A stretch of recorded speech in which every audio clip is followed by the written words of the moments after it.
كان يا مكان وما يحلى الكلام إلا بذكر النبي عليه أفضل الصلاة والسلام. في بيت صغير دافي كان أم وأب عايشين طيبين قوي، لكن دايما زعلانين لأن كان نفسهم في طفل يملى البيت عليهم سعادة وحب ومرح.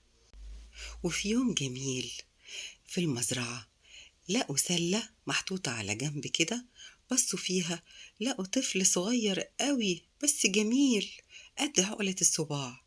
بصوا لبعض كده وقالوا ده هدية من ربنا، بس لقوا جواب معاه.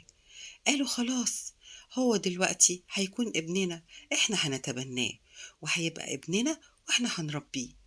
وفعلا ربوه وبقى هو حياتهم، وكانوا فرحانين بيه جدا. وكانوا دايما يقولوا له انت صغير في الحجم بس كبير في القلب.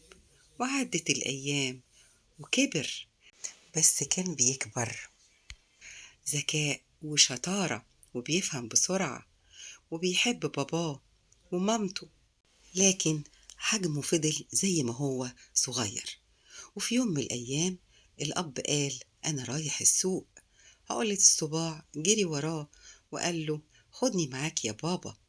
ركبوا الحصان سوا، وعقلة الصباع قعد جنب ودن الحصان. والطريق طويل بس الحصان ماشي لوحده. الأب اتفاجئ وبص لابنه، أتاري عقلة الصباع كان بيهمس ويقول يمين شوية شمال شوية كده صح. وصلوا السوق بسرعة. الأب هز راسه بإعجاب وقال عقلك نور يا ابني. ومن اليوم ده بقى عقلة الصباع يروح المزرعة يلعب وسط الزرع العالي والهوا يلعبه ويلعب وشه.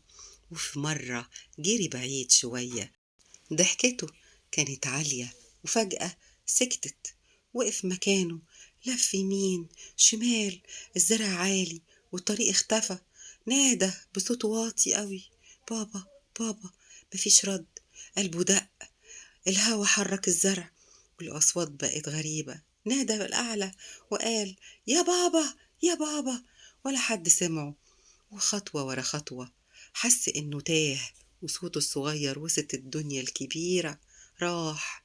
سمع خبط تقيل، الأرض اهتزت. بص لقى بقرة كبيرة جاية ناحيته، عينها كبيرة وشكلها كبير.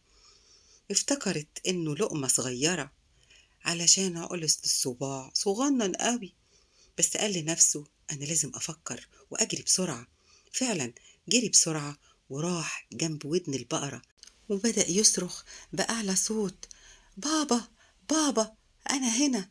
الصوت طلع عالي، شق الزرع، وفجأة سمع صوت بيعرفه، عقلة الصباع. الأب جري بسرعة شال ابنه في حضنه، والبقرة بعدت.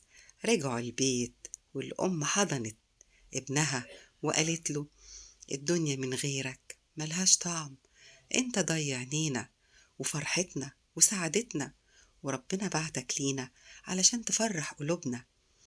وتوتة توتة خلصت الحدوتة.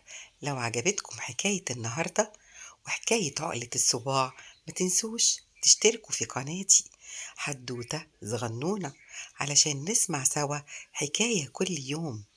وتصبحوا على ألف خير وأحلام سعيدة.